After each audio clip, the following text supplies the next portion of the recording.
WHOW.com. I'm Seth Lawrence with this expanded local newscast. We stream to Facebook and YouTube, brought to you by Peterson Insurance, your Pekin insurance agent in Clinton. The Clinton City Council last week approved a couple of projects in the summer maintenance schedule, and one is rather significant. Mayor Tom Edmonds explains portions of South Madison and West Washington streets will be repaved. Commissioner Buchanan talked about Madison Street, South Madison Street, and West Washington Street doing some improvements. Now, Washington Street is just 2 blocks from Quincy to Grant Street. They're on the north side of the Christian church, and that road is in bad shape, and that's going to be resurfaced, and then South Madison Street's going to be redone. And, you know, that's going to be a couple big projects in the street department. And then also we approved the summer maintenance, project that we do every year for the oil and chipping of various roads. That, as well as the additional engineering, and cost probably about $105,000. Well, they're going to be resurfaced, and then there'll be, and that's one thing. If they are there, I think Washington Street we're okay on, but South Madison Street, we have, anytime you do any road rework, then you have to make sure that the sidewalks and the approaches to the sidewalks are ADA compliant. That's kind of an expensive thing, but you have to do it. The mayor hopes to see movement on those street projects very quickly now that bids have been approved. It was a total cost of just over $100,000. Also last week, the council approved a contract with plumbers and pipe fitters. Additionally, the city is going out for bid on an empty lot at 523 North Maple Street. For the past 3 years, people on Medicaid or Children's Health Insurance Program, or CHIP, were not required to renew their coverage due to the continuous enrollment condition, the COVID public health emergency. The exemption was referred to as the continuous enrollment condition, but that ended earlier this year, so states have resumed eligibility reviews. Jack Myers with Social Security says to avoid a gap in your coverage, people who have Medicaid or CHIP need to take action on their renewal. Commissioner, probably because it's not exactly a Social Security topic, but I think it's an important one for us to talk about because, over the past 3 years, people who are on Medicaid or Children's Health Insurance Program, sometimes called CHIP, were not required to renew their coverage due to the COVID-19 public health emergency. So there was an exception out there that was referred to as continuous enrollment condition. And basically, these renewals for Medicaid didn't have to take place. So people who are on Medicaid is, essentially insurance. It's not administered by Social Security. You don't go to Social Security to get it. So I don't want to confuse anybody. But sometimes, especially with our SSI program or supplemental security income, we're serving the same people. So a lot of times if you're on SSI, you also have Medicaid, and so there's some overlap there. And it's just such an important thing because this is people's health insurance. And over the past few years, they've gotten used to not having to do those renewals. But that continuous enrollment condition is ended now. It ended earlier this year. So the states are having to resume doing these eligibility reviews. And the importance there, Seth, is if people don't realize that and they don't comply with that review, they don't respond to that review, or maybe their address has changed and the state doesn't know where to contact them for their review, then they could lose their coverage. They could have a gap in their Medicaid or their CHIP coverage. And so it's just really important that you know that this is starting back up and that you kind of need to be watching for those renewal forms. The steps to take are not difficult, so awareness is the main issue. First, if you have moved since your last renewal, make sure the state has your current mailing address. Additionally, Myers says to watch your mail for a letter about your Medicaid or CHIP renewal, and when you receive the letter, complete it and return it right away. Renewal dates are staggered, so not everyone will be due at the same time, but again, that website is abe.illinois.gov and look for the My Managed Case tab, or you can call Illinois DHS at 800-843-6154. It can be a challenge in this climate to eat healthy and absorb the rising cost of food, but a nutritionist has a couple of suggestions he hopes will help. Dr. Jim Lavelle is the author of Cracking the Metabolic Code and the clinical director of the Pro Football Hall of Fame Performance Health Program. He recognizes it can be a challenge to desire the magic youth pill and still live a healthy lifestyle. He says one of the best things we can do as we age and seek to improve mobility is have a network of friends that we're active with. He says there's plenty of ways to make this happen. And I think one of the most important things that people can do, because look, for one thing, as people get older, a lot of times if they don't have a good friend network, sometimes they're isolating, right? They're not getting out there. And you know what? Having friends and community around you is another key thing about longevity, right? Stave off loneliness. And, if you can't afford to go to the Y, you can't afford a membership and you're older, look at the senior centers, because a lot of times they have great exercise classes that are going to help you to move, but not only move, but to be more stable. And, stability is super important. As I said, that fall, hey, I'm not getting up the steps is good. You want to work towards that through movement. Dr. Lavelle points out one thing you want to consider when you start meal planning as you age is where are people eating in places where they're living longer. And additionally, he has some things to consider as we head to the grocery store. We'll have more with Dr. Lavelle later this week on Regional Radio. Get news anytime at DeWittDailyNews.com. Your own home without the maintenance. If you're 55 or better, a beautiful Liberty Village villa could be yours. This is Erin, and I invite you to come take a tour of our move-in ready villa. Click the Liberty Village icon at DeWittDailyNews.com. Simply the finest. DeWittDailyNews.com is the area's leading local news source 24 hours a day, 7 days a week. Get the latest local news, obituaries, police blotter, weather forecast, and more with no paywall. Head to DeWittDailyNews.com to get the local information you need to know.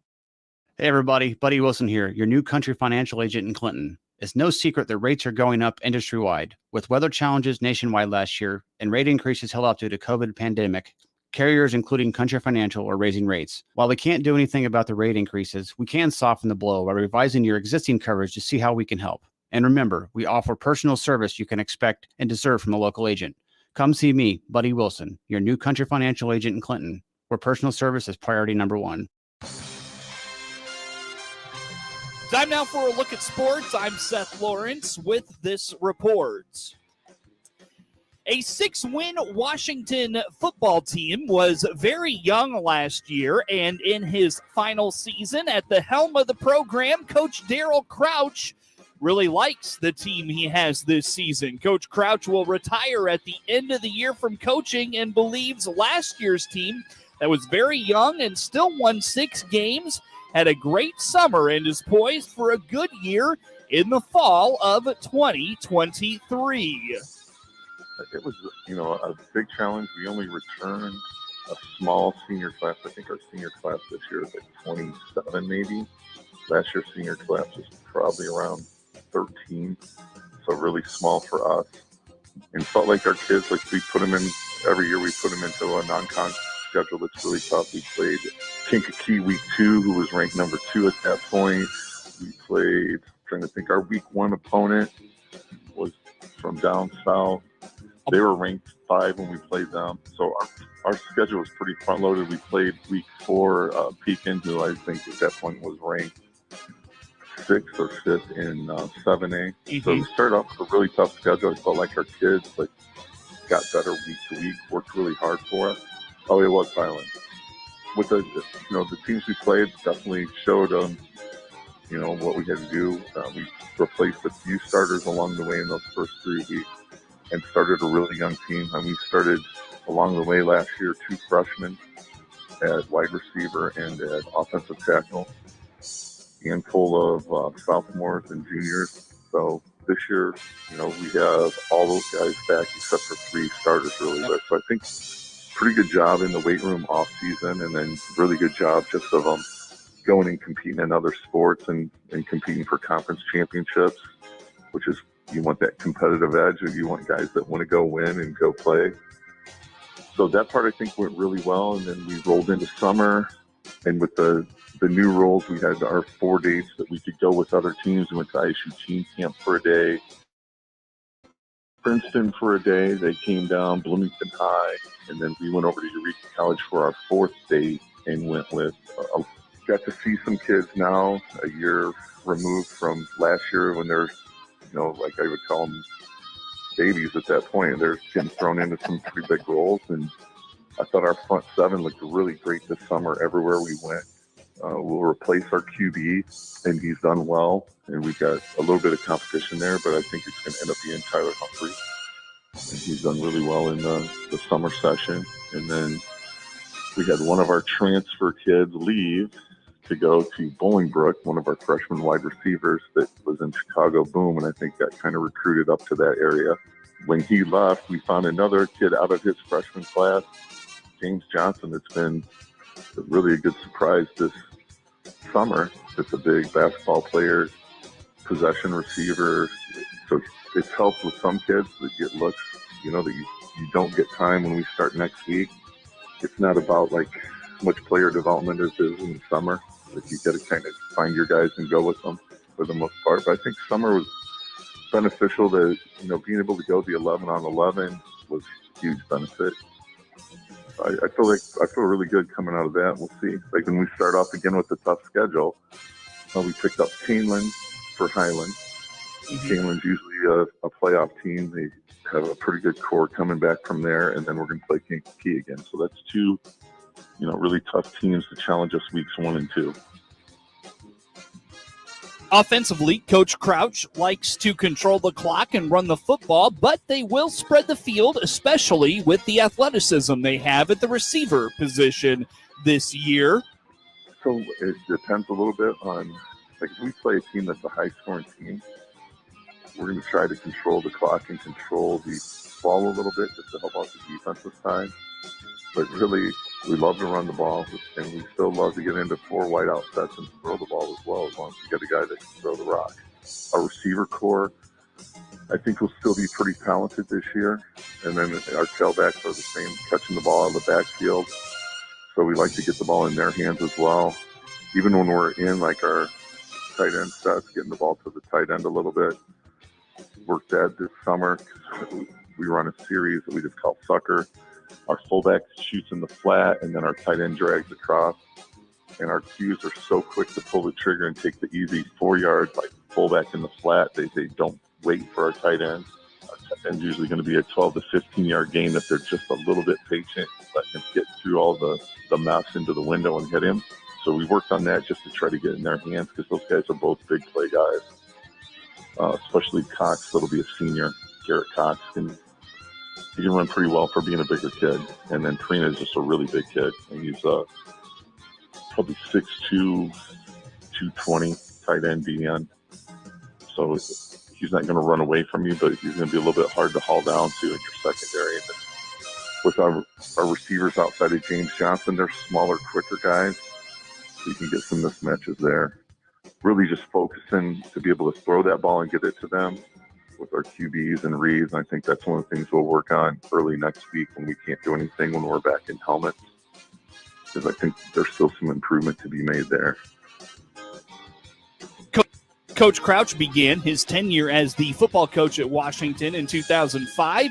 In his 18 years, he's compiled a 145-52 record. Again, Washington travels to Caneland for its Week 1 matchup. In a game heard here on WHOW, Andrew Vaughn hit a 2-run homer and made a terrific run-saving play at first base, helping the Chicago White Sox beat the New York Yankees 5-1 Monday night for their 3rd straight victory. Swinging a high fly ball out into deep left center field. Bader at the wall. It's a home run. Vaughn with a 2-run shot. And they've got the early lead. What a turn of events. after the Yankees could not cash in the bases loaded spot. Reed swinging a ground ball, fair diving stop by Vaughn. He'll have to get to the bag, and he will. Honeywell, a late break off the mound, and Vaughn with a feet-first slide ahead of Bowers. Boy, that's a game saver, and that is Andrew Vaughn. How far he has come as a defensive player. He has been shining at first base. That's the best defensive play he's made in the big leagues, and it gets the Sox out of the inning. Luis Robert added a 2-run double in a Chicago 3-run eighth. Here it comes. Swinging a line drive into the right field corner. Elvis scores. Remillard right behind him is in. It's a 2-run double. It's 5-1. Andrew Benintendi drove in Trace Thompson with a sac fly. Ainley's pitch, swing and a fly ball out into left center. Thompson tags. Bader makes the catch. Run will score. Sac bunt, sac fly, 3-1. Yankees ace Garrett Cole allowed 4 runs and 5 hits in 7+ innings. He struck out 3 and walked 2. Also hitting a batter, the Yankees went 1 for 12 with runners in scoring position and left 13 on base. They lost for the 3rd time in 4 games. It was Cole's first loss this season when he started following a Yankees loss. Sox right-hander Dylan Cease matched a career high with 7 walks, but threw 5 1/3 scoreless innings, striking out 6 and allowed just 1 hit. Dylan set at the belt. The 2-2 coming. He got him looking on a slider. Stanton not too happy with the call. 2 Ks in the first for Dylan. Sets the bat on his back shoulders. He waits, and he takes strike 3 on a curveball. A little generous outside corner from Laz Diaz. 3rd strikeout for Cease. Tried to check on a high one, and he went around. That's that weird get-out-of-the-way defensive half swing, and it's a strikeout. Pitch, swing, and a miss, strike 3. Good catch. Well, that looked different. Yeah, and he just looked at the dugout, and he twirled his index finger as if to say, yeah, just wanted to move it along a little bit. Yep. 6 strikeouts for Cease. Brian Shaw pitched 2 innings for his first save of the season. Aaron Boone was ejected by plate umpire Laz Diaz after Anthony Volpe was called out on strikes in the 8th inning. After he was thrown out, Boone ran to home plate for an animated argument that appeared to include an imitation of Diaz's strike 3 call. New York also loaded the bases against Lane Ramsey in the 7th. Billy McKinney hit a sac fly to center to cut it to 2-1, but Ramsey struck out LeMahieu and Harrison Bader. Yankees right-hander Clark Schmidt will take on Sox right-hander Touki Toussaint tonight. Hear the action on WHOW.